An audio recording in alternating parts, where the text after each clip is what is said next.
이 아침 정말 중요한 말씀을 드릴 것입니다. 전적인 변화가 있지 않는 한, 전적인 변화가 있지 않는 한, 그대가 머무는 교회, 그대는 저주거리다. 귀담아 들으십시오. 동산교회도 마찬가지입니다. 우리 각자가 전적인 변화가 있지 아니하면 그들은 교회의 저주거리다. 좀 심한 말씀이죠. 하지만 교회증 2권 545페이지의 성령의 음성입니다. 전적인 변화가 없는 사람들은 눈먼 안내자들이다. 하나님은 죄와 타협하지 않습니다. 인간의 귀에 아첨하지 않습니다. 우리를 너무 사랑한지라 진리로 사랑만을 말씀하시는 분이 성령이셔요. 청년들 사이에 완전한 회개, 즉 전적인 변화가 없다면 하늘을 포기할 것임을 나는 보았다. 시대의 소망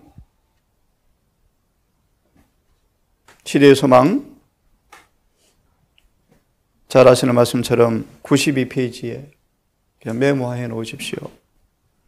예수님은 이사야 63장 2절을 인용하시면서요, 홀로 포도즙틀을 밟으셨죠. 그 말의 의미를 들어보시면 참 고독하셨습니다. 요즘 우리 대하시는 소망의 말씀처럼 새 나라의 율법, 그분은 드디어 은혜의 왕국을 비준하기 위해서, 다시 말하면 이제 십자가의 희생을 통하여 그 십자가의 은혜가 경험되어지면 우리 안에 원수 마귀는 쫓겨나고 그분 은혜의 왕국이 건설될 것이 확실하다는 비준을 하러 가는 사이에 이러한 제자는 자아확장,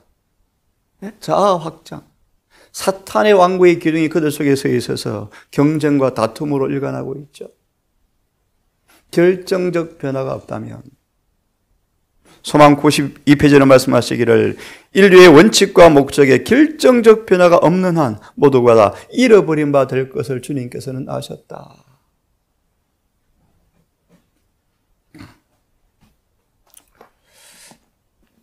잠깐 말씀을 드리기 전 조용히 눈을 감으신 채 참빛, 우리 주님께서 이 땅에 참 빛으로 오셨죠? 그 말의 의미가 무엇인가를 잠시 생각할 여지를 드리면서 이 아침 말씀을 드리려고 합니다. 참 빛이 무엇인지 들으십시오. 이 말씀은 부모와 교사와 학생에 보내는 권면 262페이지입니다. 천천히 읽을 테니까 잘 들으십시오. 구주의 전생에는 공평과 자선과 신성미의 특성을 지니셨다.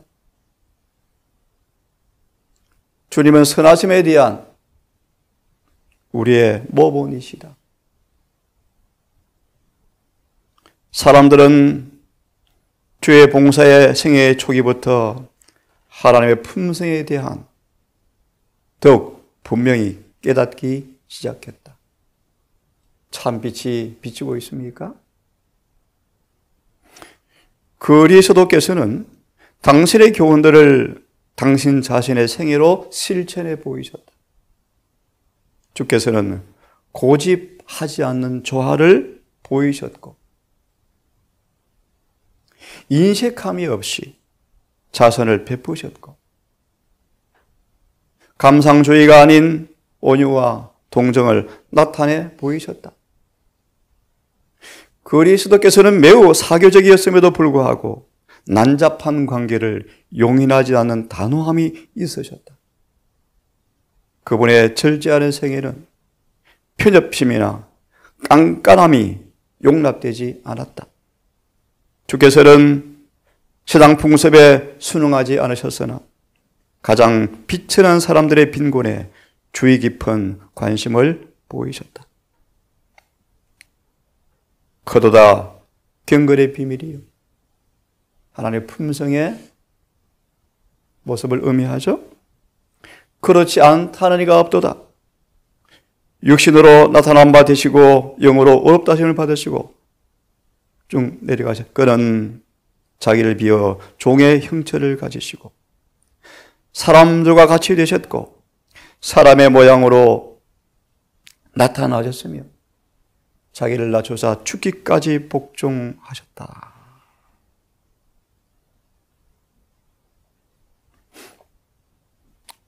주님의 품성을 자주 명상하십시오.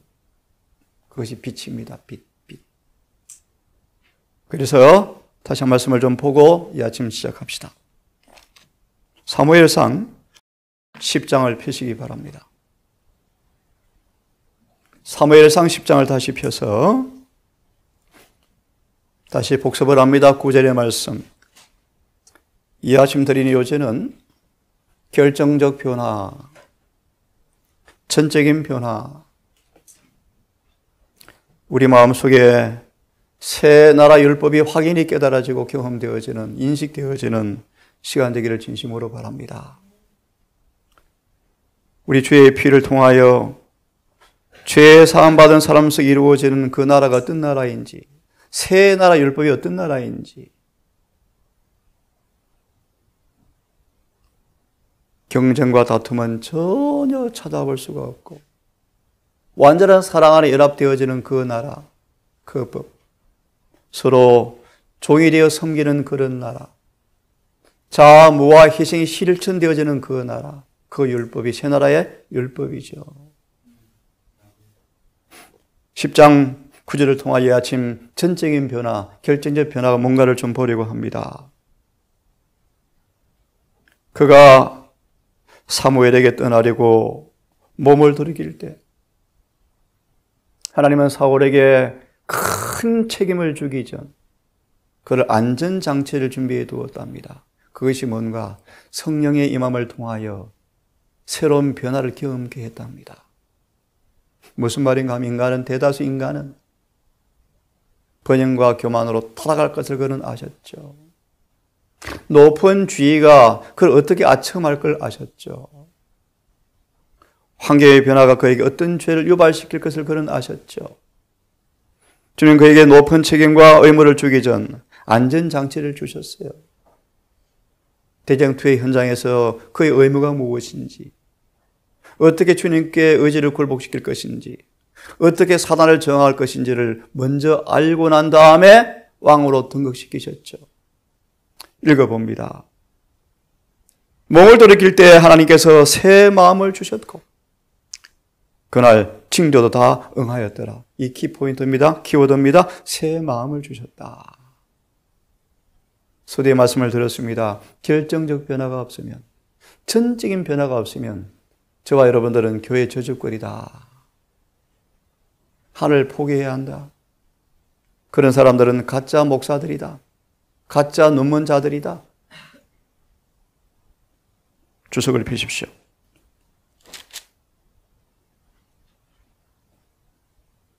사울이 새 사람이 되었다. 주님은 사울에게 빛을 비춤이 없이, 그래서 성경을 연구해야 합니다. 좀 더 볼 것입니다. 하나님의 얼굴에서 비춰나오는 빛 가운데서만 우리를 볼 수 있어요.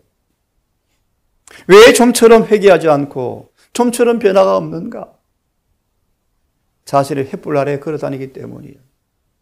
요한 8장 진리와 일치시키지 아니함으로 속은 모습이요, 라오디게아의 모습이요, 타인의 음성을 쫄쫄 따라가고 있죠. 참 음성을 내치고 있죠. 등은 말하기를 교회가 얼마나 주님께로부터 멀리 떨어져 있는가에 대한 좌표는 참된 기별이 선포되어질 때 어떤 반응을 하는가? 이것이 교회의 상태다.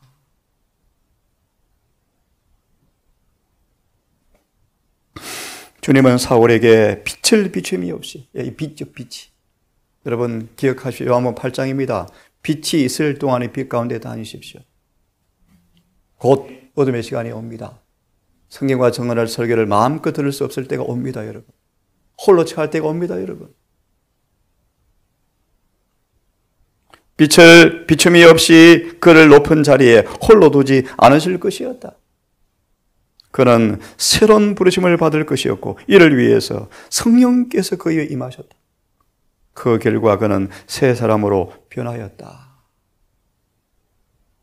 이제 시작이죠, 시작. 시작이죠, 시작. 갈라디아 5장 6절에 이제 믿음은 막 시작된 것이죠. 주님께서는 사울에게 새로운 정신, 즉 그가 이전에 가졌던 것과는 다른 사상, 다른 목표, 다른 바람을 주셨다. 진리가 깊이 이해되어지고 예수를 더 깊이 알만할수록 표준은 높아집니까? 높아집니다. 새로운 목표, 새로운 바람, 새로운 사상, 취미도, 습관도 다 달라져요. 결정적 변화가 이루어져야 하죠. 결정적. 이러한 깨우침은 참 중요한 말씀이요. 하나님께 대한 영적 지식을 통하여, 이 단어를 여러분 귀 기울이십시오. 영적 지식을 통하여 그를 유리한 위치에 두심으로,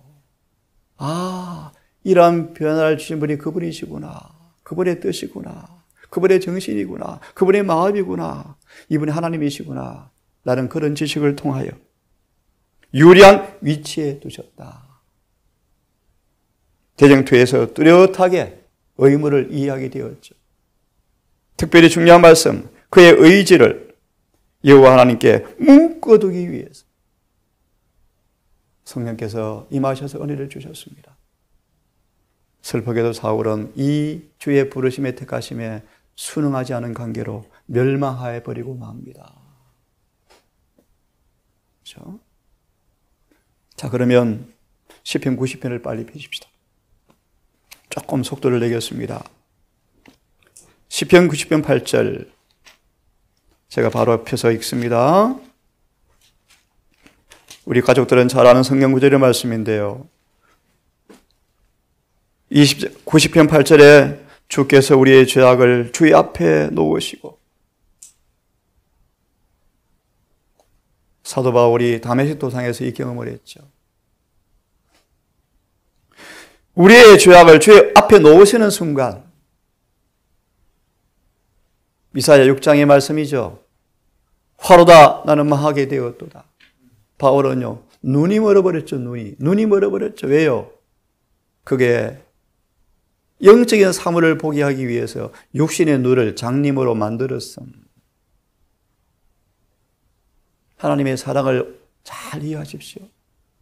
사도 바울에게 주를 만난 경험의 선물로 눈을 장님으로 만들었답니다. 그럼 평생 눈 때문에 고통스럽게 살다가 죽었죠. 육신에 가시를 두셨죠. 그의 의지를 주님께 묶어두기 위한 선물이었습니다. 선물이었죠. 장님에 대해 하늘에 가는 게 낫죠. 그렇죠? 하나님의 섭리를 꼭 기억하십시오. 그분의 사랑이 무엇인지요. 야곱은 죽을 때까지 고통스럽게 살다 죽었죠. 환도뼈가 부러져 버렸으니까. 하나님의 선물이요, 선물. 엘렌 화이트는 평생을 병마와 싸우다가 죽었죠. 마지막 순간도 넘어져 뼈가 부러져서 죽었죠. 교만한 죄를 범치한 하나님의 사랑의 선물입니까? 사랑의 선물이요. 하나님을 아십시오, 여러분. 그분을 아셔야 돼요. 왜 고난의 풀무가 필요한지, 끊임없이 의인들의 삶에 왜 고통이 오는지 봅니다. 90편 8절 주석을 펴보시면, 우리는 좀처럼 왜 하나님께서 나를 보는 것처럼 보지 못할까? 죄를 짓는 일에 너무 익숙해서요. 세상의 길에 너무 익숙해서요. 주님의 생애는 소란스러움이 없어, 소란스러움이 정숙하고 깨끗하셨죠. 예수의 자비와 사랑과 선하심과 아름다우심을 생각하면 우리의 정신과 도덕적 능력은 늘 강화된다. 예, 너무너무 필요한 말씀이에요. 어떻게 우리 마음을 새롭게 함으로 변화를 받을 수 있는가? 결정적 변화가 왜 필요한가? 그러려면 여러분 그분의 자비와 사랑, 선하심과 아름다우심을 늘 생각함으로 참빛이 계속 비춰와야 합니다. 수근과 안개는 사라지고 편견은 사라지고 내 자신 횃불은 꺼져버리고 오직 성령을 통하여 깨끗한 얼굴로 수건으로 벗은 얼굴로 그분을 거울을 보는 것처럼 보지 아니하면 큰일 납니다. 큰일 납니다. 내 자신에게 쏘가서 죽을 것이에요. 그죠? 베드로처럼 파렴치함이 변망덕한 비겁한 성질이 숨어 있는데 그가 몰랐잖아요. 비로소 그분의 친족과 동정의 조수가 성령으로 몰려오고 십자가 죽은 이후에 비로소 그 자신을 보게 되었을 때 베드로가 머리를 땅에 지어박고 죽기를 각오했죠. 그는 회개하고 새 사람으로 일어났죠. 여러분 진리를 대충 근성으로 보지 마시고요. 깊이 보셔서 주의 얼굴빛 가운데 우리가 드러나는 시간을 가지세요. 지금 조사 심판이요. 구원이 완성되었다고 아닙니다, 여러분. 조사 심판은 철저히 회개했는지 조사합니다, 여러분. 우리의 품성이 내가 믿는 진리와 일치되었는지 조사합니다, 여러분. 십자가가 저를 용서하고 예복을 입게 하고 계명을 지킨 결과가 나오는지를 조사합니다, 여러분. 그렇지 않은 사람들은 십자가의 용서를 통하여 구원이 시작되었다 할지라도 책에서 지웁니다, 여러분.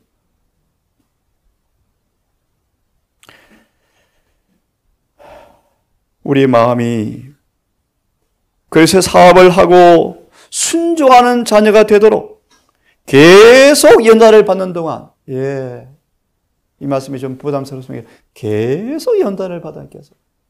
베드로전서 1장의 말씀이에요.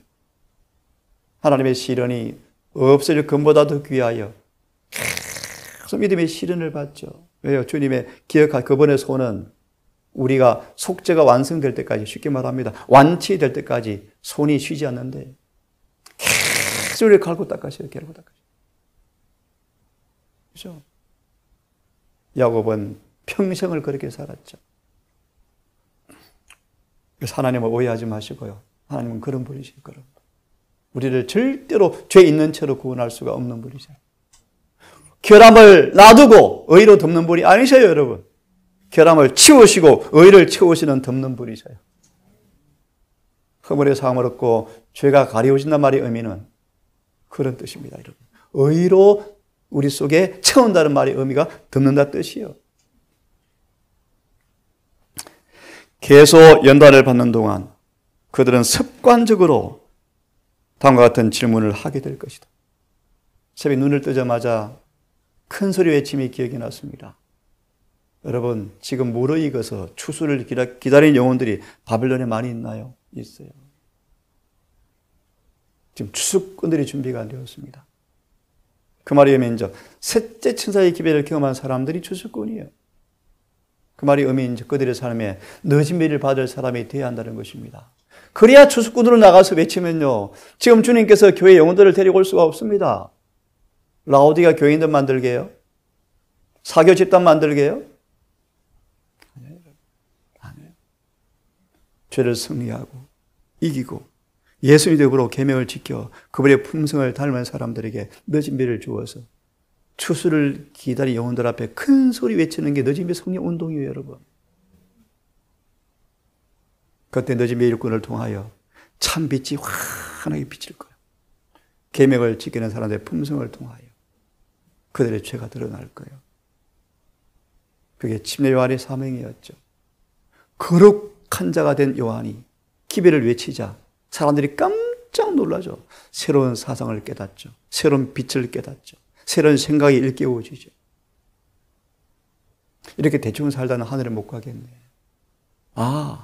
철저한 건강 계획이 왜 필요한가? 빛이 와야죠. 성령의 음성이요. 건강 계획의 빛을 통하여 이것이 우리의 구원과 늦은 비와 성소 정결과 어떤 관계에 있는가를 깨달아야 새로운 결심이 생기죠. 맞나요? 안식일을 이렇게 지켜지는 것이구나. 알아야죠.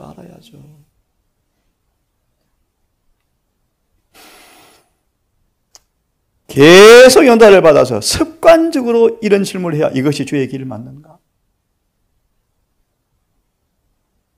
가끔 엄숙한 두려움이 와요. 이렇게 하면 늦은 비를 받을까 내가? 자문해 보셔야 돼요. 아직 회개하지 못한 죄가 뭔지, 이겨야 할 죄가 뭔지. 신앙을 어렵게 만드는 것입니까? 복음은 칼을 대서 수술한 다음에 기쁨을 주는 게 복음이에요. 복음은 절망적, 치명적 말기암 환자에게 소망을 던져주는 거, 소망을요. 어떤 소망요? 나을 수 있다는 게 복음 아니에요, 여러분? 그것이 복음이죠. 영원한 복음이죠. 영원한 복음이 뭡니까, 여러분? 우리 안에 회개를 시키시고 성령께서 율법을 기록하시고 성령께서 끊임없이 역사하심으로 율법을 지키게 해서 죄를 낫게 하고 재발되지 않게 하고 예수님 닮게 만들어서 하늘에 데려가는 게 복음이에요. 그것이 복음이에요. 영원한 복음 변함이 없어요. 주의 길을 맞는가? 이것을 행하면 주께서 기뻐하실까? 이 길이 내 자신을 기쁘게 하는 길인가? 아니면 예수를 기쁘게 하는 길인가? 모든 영혼들은 이 말씀을 기억할 것입니다. 주께서 우리의 은밀한 죄를 주의 얼굴빛 가운데 두셨나이다. 이 경험은요. 이사야가 하늘 성소 봉사, 지성소에서 이루어진 일들을 바라보면서 깜짝 놀랐어요. 셋째 천사를 통하여 지성소로 들어가는 사람들에게 결정적 변화가 왜 필요한지를 알게 할 것입니다. 성소 정결이 뭘 의미하는지를 알게 할 것입니다. 부자 선지자 성막가 봉사, 대쟁투의 하늘 성소, 지성소의 봉사, 하늘에 가는 조사심판, 네 챕터만 보시면 앤더러스 신학 갈 필요 없어요, 여러분. 성소 논문 읽을 필요 없어요. 핵심이 다 들어있어요. 그 빛을 놔두고 어디 저 10월에 가서 흙탕물 마시러 갑니까?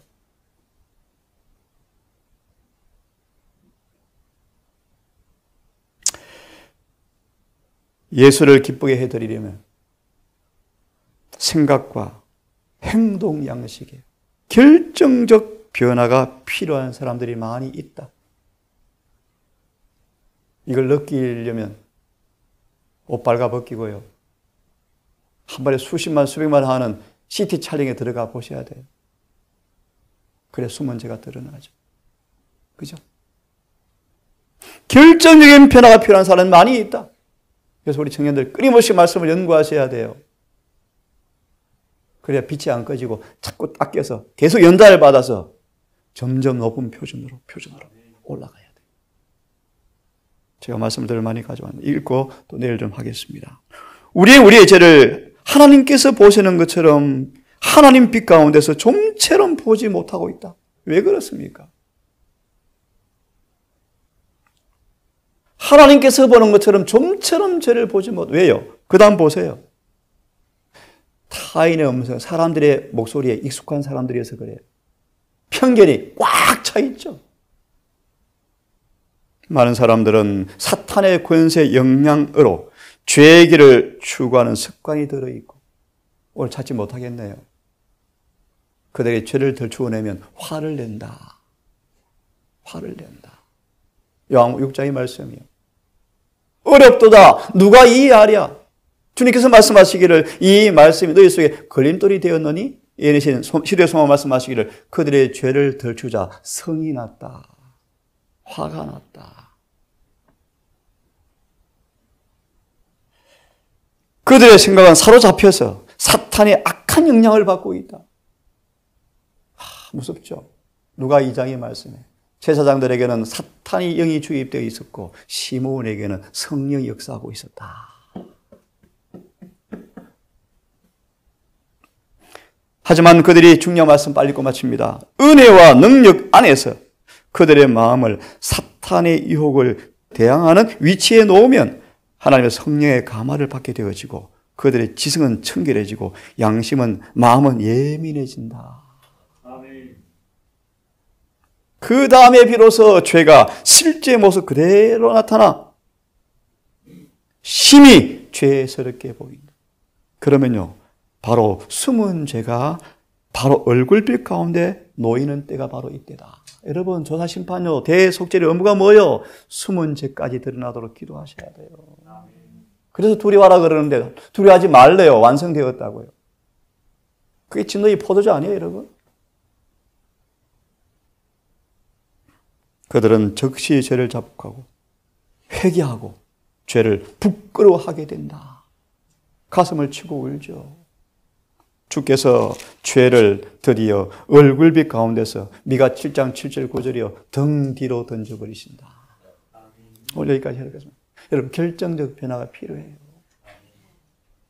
오늘도 하나님 은혜 가운데서 여러분, 사울처럼 성령의 임함을 통하여 새 바람, 새 목표, 새로운 사상이 전환되어지고 주의 뜻인지 주의 길인지 습관적으로 물으면서 이 한 달도 믿음의 연단을 계속 받는 일들이 때때로 힘들지 모르지만 은혜 안에서 짐이 가볍기를 바라고요. 오늘 하늘 가는 길에 이탈하지 마시고 정로로 성령과 진리 안에서 끝까지 경주하시는 하나님의 용맹한 군사들 되기를 간절히 바라면서 말씀을 마치겠습니다. 기도합시다. 아버지, 소자와 이 동산교회를 불쌍히 계시고 전적인 변화가 없으면 교회의 저주라고 말씀하셨고 전적인 변화가 없으면 눈먼 안내자라고 말씀하셨고 결정적 변화가 없으면 하늘을 포기하라고 말씀하셨습니다. 오 주님이시여, 로마서 12장 2절처럼 마음을 새롭게 함으로 변화를 받기를 원합니다. 성령께서 우리 인격을 점유하실 때만 가능할진데 성령을 허락해 주시옵소서. 이 남은 교회를 기억하사 사단 마귀의 암수가 마수가 역력하게 남은 교회의 사명을 공격하는 이때 파수꾼으로 시험받은 종들을 긍휼히 여기셔서 순수한 진리 앞으로 달려가게 하시고 오직 증언 앞에 달려가게 하셔서 인간의 궤변과 사상과 의견이 아닌 기록된 말씀만이 외쳐지는 설교 단상되게 하셔서 침례완의 활동처럼 결정적 사상의 변화와 새로운 발행과 목표와 새로운 변화를 갈망하는 부흥과 개혁이 곳곳에 일게 해 주셔서 늦은 배를 준비하는 거룩한 부흥이 이 교회에 있게 해 주시옵소서. 먼저 이 작은 동산을 기억하시고 우리의 말이 아닌 우리의 주장이 아닌 행동 양식의 결정적 변화를 통하여 진리와 조화되어지고 일치되어지는 살아있는 성경 해석자가 이 동산교회에 가득하게 하셔서 우리의 삶을 통하여 참빛이 반사되게 하시고 복음의 증거되게 해 주시기를 간절히 기도합니다. 이 한 날도 우리의 삶을 주님께 맡기기 원합니다. 우리의 걸음을 인도해 주시옵소서. 기록된 말씀이 성령으로 번개처럼 기억나게 해 주셔서 이 한 날도 오직 기록되었을 때 라는 말씀으로 살게 해 주시옵기를 예수님 이름으로 기도드리옵나이다.